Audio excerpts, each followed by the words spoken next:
Labrīt visiem! Man būs jāatvainojās tiem, kas gaidīja šeit direktori. Viņi, diemžēl, šorīt ir neparedzēti apstākļi aizkavējuši. Jums būs jāuzklausa mani pārstāvi no ļoti gara nosaukuma nodaļas Lauru Linebergu.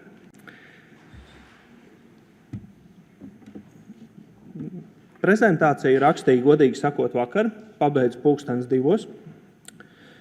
Man plāns viņu gatavojot bija vairāk runāt par makšķeri. Mums iepriekšējās reizēs, kad ir bijuši līdzīgi formātu pasākumi, ir pārmests, kad ir pārāk maz skaidrības pārziņiem, kā tad īsti rīkoties, sagaidot jauno datu aizsardzības regulu. Es arī toreiz esmu izteicis iepriekšējā reizē zināms pārmetums Latvijas sabiedrībai, kad mēs pārāk daudz gaidām risinājumus no valsts iestādēm, ko principā jau šī regula arī nosaka. Mums nav jāgaida risinājumi, pārziņiem ir jāķerās vērsim pie ragiem. Tikai pārziņi vislabāk saprot, ko tieši viņi dara ar datiem, un tikai viņi varēs atbildēt uz jautājumu, vai viņi savus datus apstrādā pareizi. Tomēr zināmas vadlīnijas no mums, kā no iestādes, kā no uzrauga, kā tad pārzinim labāk ķerties un gatavoties šai jaunajai regulai, mēs varam sniegt. Līdz ar to īsts ieskats par pārziņu atbildību tagad un pēc 18. gada 25. maija, tad par pasākumiem, kas pārzinim būtu veicami, rīki, kas varētu palīdzēt pārzinim gatavoties un veikt šos te pasākumus, un varbūt nedaudz ārpus kārtas arī par certifikāciju viens slaids būs, par kuru īpaši daudz informācijas kaut kā līdz šim Latvijā neesmu dzirdējis. Prezentācijā būs izmantot saīsinājumi fizisko personu datu aizsardzības likums, jo mums par viņu vēl joprojām ir jārunā. Tas ir regulējums, kurš ir spēkā pašlaik, un mēs nevaram teikt, tagad visi koncentrējamies tikai uz regulu, kamēr spēkā ir vēl šīs normatīvais akts. Regula, Datu valsts inspekcija, 29. panta darba grupa. Viņa tiek bieži pieminēta, bieži saukta un pamatoti, jo pēc šī 18. gada 25. maija viņa kļūs par Eiropas datu aizsardzības kolēģiju, un viņas lēmumi būs saistoši. Tas būs galvenais lēmēja orgāns attiecībā uz regulas normu piemērošanu. Pārziņa atbildība pašlaik. Kā mēs zinām, saskaņā ar 2. panta 9. punktu, pārziņas atbildīgs par pilnīgi visu. Arī par to, ka, ja viņš ir pilnvarojis operatoru kaut ko darīt un operators nav kaut ko izdarījis, pašlaik atbildīgs ir pārziņas. Viņš pēc tam var no tā operatora mēģināt kaut kā piedzīt zaudējumus civiltiesiskā kārtā, bet mēs vērsīsimies un prasīsim pašlaik visu no pārziņa. Pārziņam ir noteikti arī nepieciešamo tehnisko un organizatorisko līdzekļu lietošana, un ir tāda grūti uztverama definīcija kā kopīgais pārziņas, kurš pašlaik likumā nekur neparādās. Viņu var nojaust, jo pašlaik pārziņa definīcija nosaka, ka tā ir persona, kas pati vai kopā ar citiem nosaka mērķus un līdzekļus. Bet likumā nav noteikti nekāda kārtība, kā tad īsti ir jāreglamentē šīs kā ir jāreglamentē šīs attiecības starp kopējiem pārziņiem. Pretstatā šim regulā tiek precīzāk definēti veicamie uzdevumi, ir noteikta atbildība operatoram tiešā veidā. Viņu var tieši saukt pie atbildības par kaitējumu, kas ir atrunāts regulas 82. pantā. Nav mainījies tas, ka joprojām galvenais atbildīgais ir pārziņas, tomēr noteiktos apstākļos zinām pienākumi ir likt arī operatoram, citiem dalībniekiem. Ir paredzēta integrēta datu aizsardzība pēc noklusējuma, kas kaut kādā mērā varētu sasaukties ar pašlaik iepriekš norādītiem tehniskiem organizatoriskiem līdzekļiem. Principā tas nozīmē, ka mēs gatavojam jaunu sistēmu, viņā jau pēc noklusējuma ir jāparedz atbilstība datu aizsardzības regulas prasībām. Kā arī regulā ir iekļaut kopīgā pārziņa definīcija, atrunājot, kā ir slēdzams vienošanās un jāorganizē datu apstrādes starp šiem kopējiem pārziņiem. Domāju par pasākumiem, kas pārziņiem būtu jāveic, tādu mazu darāmo darbu sarakstu. Noskaidrot, vai pašreizējā apstrāde atbilst datu aizsardzības prasībām, piemēram, veicot personas datu apstrādes auditu. Negribēja rakstīt novērtējumu, jo tas pārāk sasauktos ar ministru kabineta noteikumu prasībām, izmeklēšanu, tā skaitā pārbaudot atbilstību noteiktām prasībām. Tomēr tad mēs vakardien arī nopublicējām mājaslapā 12 soļu programmu, kurā principā tas ir pārtulkots no citiem resursiem un paskaidrots daudz skaidrāk un saprotamāk, nekā es to mēģināju izdarīt. Līdz ar to vispirms mums kā pārziņiem ir jānovērtē situācija. Kas mēs esam par uzņēmumu, kādus datus mēs apstrādāsim, galvenais, kādiem mērķiem mēs šos datus apstrādāsim. Pēc tam mums ir jānovērtē, kāda informācija jau ir mūsu rīcībā, kas ir mūsu datubāzēs sakrājies. Analizējot gan dokumentus, kas varbūt atrodas ne īsti uzskaitīti, vērtējot, kādu informāciju mēs dažādām anketām savācam un cik daudz no tā mums patiešām ir vajadzīgs un kas īsti patiešām pie mums ir. Mēs zinām, viss maksā naudu. Nevācam neko lieku, neuzturam neko lieku, neapstrādājam neko lieku. Tas mums ietaupīs līdzekļus, tas padarīs vienkāršāku atbilstības nodrošināšanu vispārējās datu aizsardzības regulas prasībām. Nākošais jautājums, uz ko būtu jāatbilda. Vai uzņēmums var nodrošināt informācijas sniegšanu datu subjektam? Šī ir viena no jomām, kas pēc regulas piecieš izmaiņas, kā saka. Viņas gan ir kosmētiskas, bet šī gadījumā mazliet vairāk kā kosmētiskas. Pašlaik informācijas sniegšana datu subjektam nosaka datu aizsardzības likuma 8. 9. pants. Obligāti sniedzamā informācija pārziņas, pārziņa adrese, mērķis. Pēc regulas informācija pieaug pamatīgi.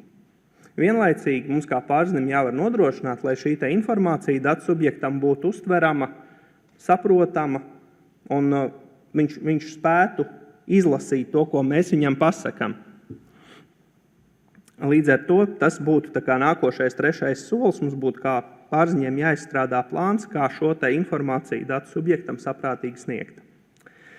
Vai organizācija ir gatava nodrošināt noteikto subjektu tiesību ievērošanu?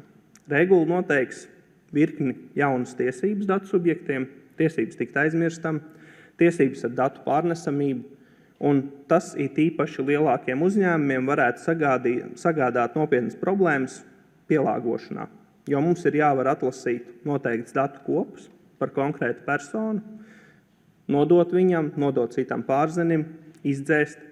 Mums ir jābūt drošiem, kad mūsu sistēmas ir šādu pieprasījumu apmierināšanai gatavs. Tāpatās.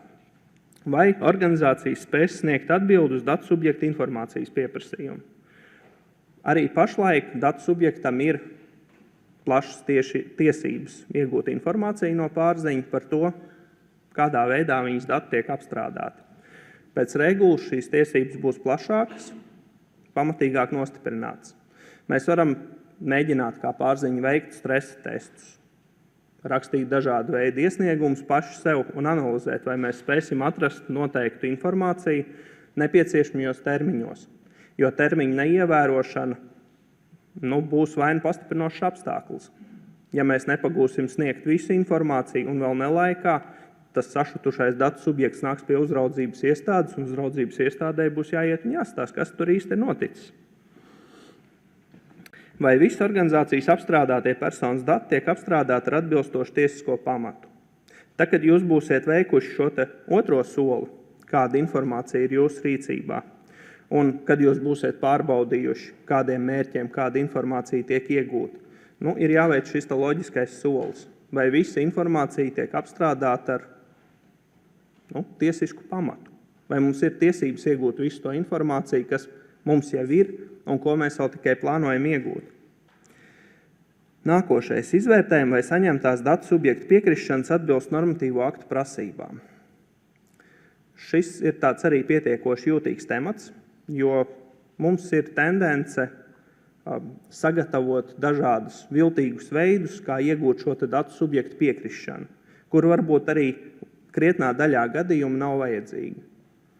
Tomēr, kā nesen teica vienā sanāksmē kāds kungs, ja mēs esam cilvēkam pateikuši, ka mēs datus apstrādājam saskaņā ar viņu piekrišanu, pēc tam pāriet uz citu tiesisko pamatu, ja viņš pēkšņi piekrišanu izdomā atsaukt, nebūtu ētiski, nebūtu pareizi. Jo ja cilvēks uzskata, ka jā, es tagad piekrītu un tāpēc apstrāde notiek, un pēc tam mēs izdomājam, bet mums jau likumā arī ir pateikts, ka tajiem datiem mums ir jābūt, tad tas varētu radīt pārpratumus arī attiecībā ar klientiem. Līdz ar to jau sākotnēji izvērtējam precīzi, kam mums vajag piekrišanu, un lai šī piekrišana arī būtu brīva, nepiespiesta un pārējais atbilstoši definīcijai. Regula paredz plašākas tiesības nepilngadīgiem bērniem, līdz pat pastāvīgas piekrišanas sniegšanai sociālo tīklu gadījumā. No 16 vai no 13 gadiem par šo jautājumu diskusijas vēl notiek. Tomēr jums kā pārziņiem nākošais solis iespējamais varētu būt nepilngadīgo bērnu identifikācijas sistēma un to likumīgo aizbildņu piekrišana identifikācija. Ja tiesiskais pamats ir piekrišana, tad pārbaudīt, vai mēs varam izskaitļot, vai šim bērnam piekrišanas ir devuši visi tie, kam ir jādod. Pārliecināties, kā spēsiet konstatēt data aizsardzības pārkāpumus un vai jums ir iekšēji skaidra pārkāpuma paziņošanas kārtība. Regulā ir vairāki punkti, kur ir noteikts pārziņu pienākums ziņot par notikušiem incidentiem arī uzraudzības iestādē. Jums ir jābūt iekšēji skaidrai kārtībai, kā jūs rīkosieties, ja tiešām kaut kas aizies neparedzēti. Kad ir veikti pirmie 9 soļi, mums var sākt parādīties izvēles. Regulā ir noteikti gadījumi, kad būs jāveic ietekmes novērtējums, ir noteikti gadījumi, kad būs jānorīko data aizsardzības speciālists. Un jums pēc pirmo 9 soļu veikšanas būtu jābūt skaidram, vai jums ir liela datu apstrāde, vai viņa rada riskus datu subjektiem, un līdz ar to, vai uz jums attieksies šie nākošie punkti obligāti, vai arī jūs to varēsiet darīt brīvprātīgi, lai jums pašiem būtu lielāka iekšēja pārliecība, ka jūs patiesi visu dariet atbilstoši vispārējās data aizsardzības regulas prasībām. 12. solis, ja organizācija starptautiska, jāidentificē, kur data aizsardzības iestāde uzraudzīs, jo tiek ieviests jauns viens pieturs aģentūras princips. Sūdzību varēs iesniegt katrā dalībvalstī, bet vienalga izskatīs kādu vienu vadošā iestāde, kura tiks izvēlēta saskaņā ar noteiktu kārtību. Tālāk gribu pastāstīt par risinājumiem, kā jūs variet varbūt efektīvāk mēģināt nodrošināt šo atbilstību vispārējās data aizsardzības regulas prasībām. Kā viens no tiem būtu data aizsardzības speciālists.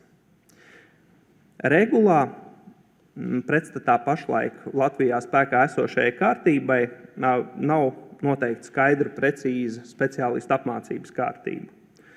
Bet 29. panta darba grupa ir izstrādājusi vadlīnijas, un arī regulas, kā šeit jau norādīts 4. iedaļā, ir pietiekoši precīzi šis institūts aprakstīts. Līdz ar to ir skaidrs, ka tai personai būs jābūt profesionālai, ar īpašām zināšanām, ar spēju pildīt uzdevumus, kas būs tieši atbildīga augstākai vadībai, tas ir, kas atskaitīsies lēmumu pieņēmējiem. Vienlaicīgi arī pietiekoši skaidrs, ka viņi nevarēs atrasties nosacītā interešu konfliktā. Līdz ar to nebūtu vēlams IT darbinieku vai juristu norīkot tieši par data aizsardzības speciālistu, liekot viņam vērtēt pašam savu darbu. Tas būtu riskants solis katrā ziņā no uzņēmuma puses, un tas nepildītu sasniedzamo mērķi. Papildus tas varētu būt kā līdzeklis, kā uzņēmējiem parādīt rūpes par personas datu aizsardzību. Arī, ja runājam par sodiem, kā viens no apsvērumiem, kas ir jāņem vērā uzraudzības iestādei, sodot par iespējamiem pārkāpumiem, ir, vai uzņēmumam ir bijis data aizsardzības speciālists. Ja viņš ir bijis, tad ir saprotams, ka uzņēmums ir veicis nepieciešamos pasākumus, ir domājis par data aizsardzību, līdz ar to sods būtu attiecīgi piemērojams mazāks. Jo, kā jau iepriekš minēju, regula nosaka, ka principā bumba ir pārziņu pusē. Pārziņiem ir jādara milzīgs darbs, izvērtējot atbilstību data aizsardzības prasībām, Un līdz ar to arī uzraudzības iestāde, vērtējot, ja kaut kas ir izdevies ne tā, tad cik liels tad īsti tas darbs ir izdarīts, vai ir pielikts visi saprātīgie pūliņi, lai novērstu iespējamos incidentus. Data aizsardzības speciālistu var iecelt arī uzņēmumu grupa, asociācija, apvienība. Līdz ar to sensitīvo datu apstrādes gadījumā, piemēram, kas varētu būt viens no gadījumiem, kad šis speciālists ir nepieciešams, ja ir mežonīgi spekulējot ģimenes ārstu asociācija, kas norīko speciālistu, kurš savukārt sagatavo kaut kādu kārtību, kā asociācijas biedriem rīkoties, tad viņi var norīkot vienu uz visiem asociācijas biedriem. Kā jau iepriekš pieminēju, šajā gadījumā ir izstrādāts arī 29. panta darba grupas vadlīnijas, kurās speciālists šis institūts ir aprakstīts stipri izvērstāk. Pašlaik data aizsardzības speciālisti Latvijā. Kvalifikācija piešķirta 119 cilvēkiem, līdz šim noorganizēti 2 speciālistu kvalifikācijas pārbaudījumi, tiek plānoti vēl 3. Aktuālā informācija vienmēr parādās mūsu mājaslapā, ja kādam ir interese. Pašlaik data aizsardzības speciālistiem vēl ir jānodrošina atbilstība datu likuma un ministru kabineta noteikumos noteiktajiem.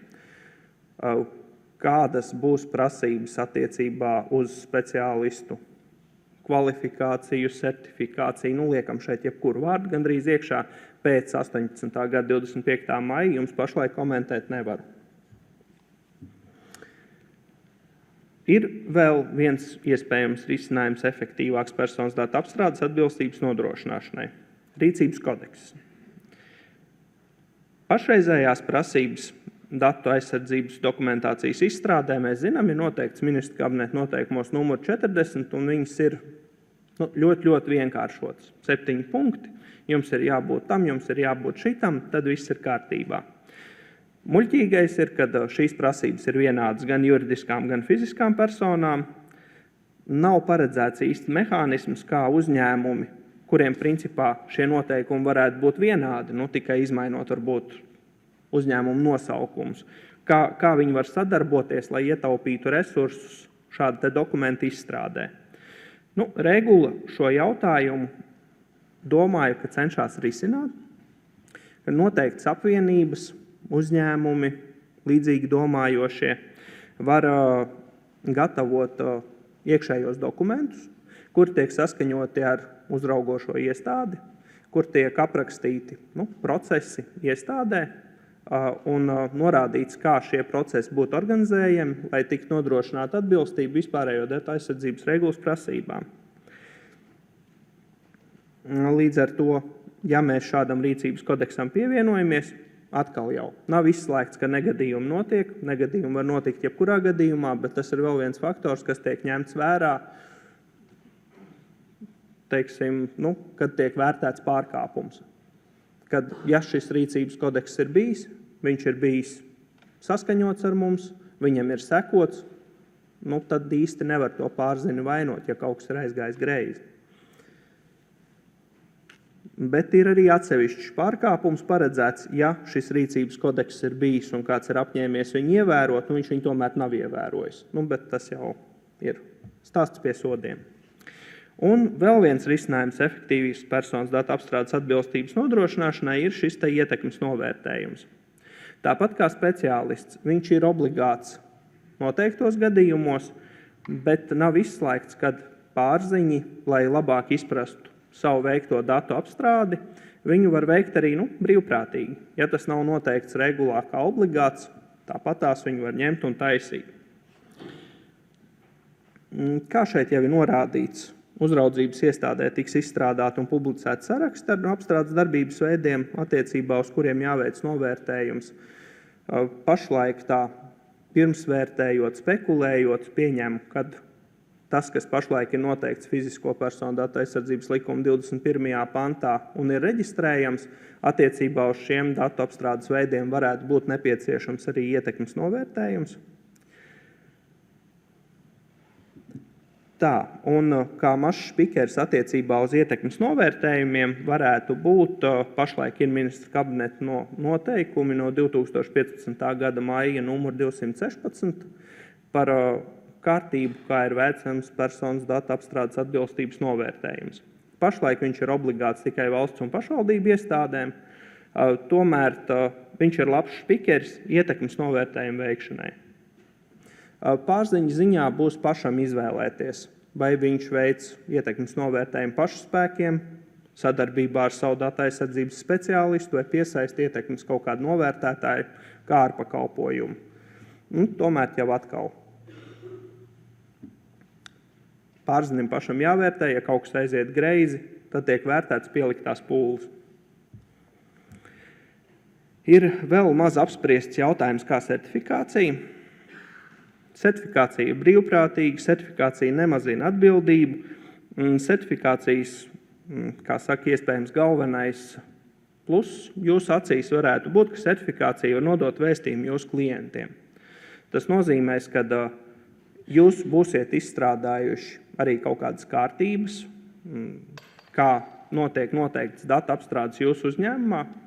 Certificētājs šīs kārtības pārbaudīs, atzīs viņas par labas esam un iedos jums kādu kvalitātes zīmogu. Jā, šis te uzņēmums atbilstu noteiktiem standartiem, kā zaļā karotīte pārtikas jomā. Un klienti to redzēs un varēs uzskatīt, ka šis pārziņas tad pret viņu datiem attieksies īpaši atbildīgi. Par sodiem man ir tā palicis starp citu, bet par cik par viņiem vienmēr runā, un tas briesmīgākā lielā runga attiecībā uz jauno datu aizsardzības regulu.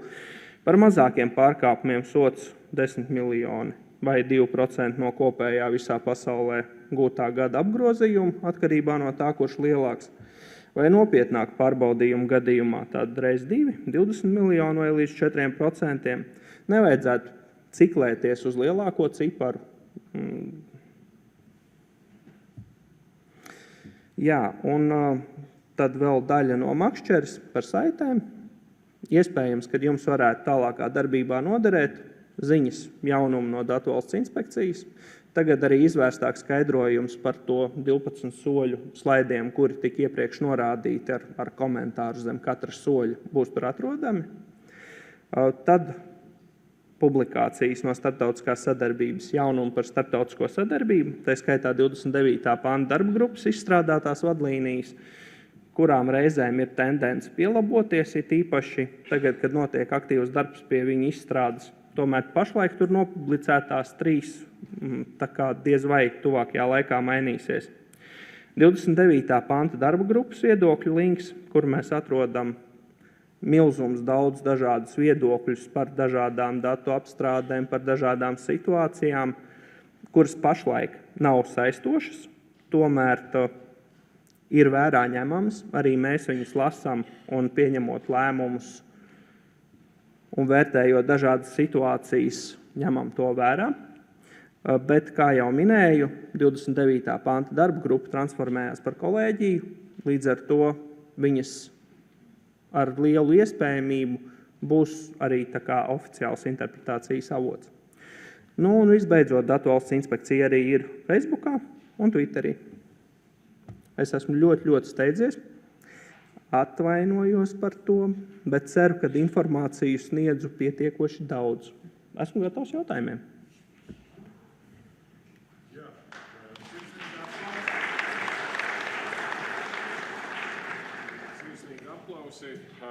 Lūdzu, dodu tātad pateicību par uzstāšanos. Ir viens arī jūs kolēģei. Jā, nākamreiz gaidām arī viņu. Bet patiesībā jā, lūk, Twitterī ir jautājums, un jautājums ir šāds. Kā sasaucas datu subjekta tiesības uz informācijas dzēšanu ar valsts ieņēmuma dienesta prasību uzglabāt datus par darbiniekiem 75 gadus? Un es pieņemu, ka tā varētu nebūt tikai vienīgā situācija, kur būs kaut kāda šis te, Šis ir tas, ko iepriekšējais runātājs Ivo adresēja par valsts iestāžu prasību samērīgumu. Būtu, protams, jāvērtē, kāpēc ieņēmuma dienests prasa šos 75 gadus. Neizslēdzu, ka tas iespējams arī ir noteikts kādā Eiropas Savienības normatīvajā aktā, kādā regulā vai direktīvā, kas, lai novērstu tur izvairīšanos no nodokļu apmaksas vai noziedzīgi iegūt līdzekļu legalizāciju, liek noteikti rakstura informāciju saglabāt, pirmšķietam skatoties neproporcionāli ilgu laiku.